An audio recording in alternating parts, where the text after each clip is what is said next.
How to turn on or turn off reduce white point to reduce the intensity of bright colors on the iPhone 16 series. First, let's return back to the home screen by swiping up at the bottom of the screen. And from the home screen, tap on Settings. Now in the Settings page, we scroll down and tap on Accessibility. Next, tap on Display and Text Size. Then in here, we scroll down to the bottom and tap on Reduce White Point.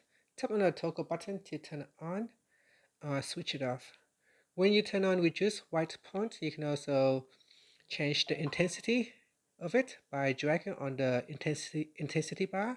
So drag it to the right or to the left to change the intensity of your white point. And that's it. Finally, you can swipe up to return back to the home screen. Thank you for watching this video. Please like and subscribe to my channel for more videos.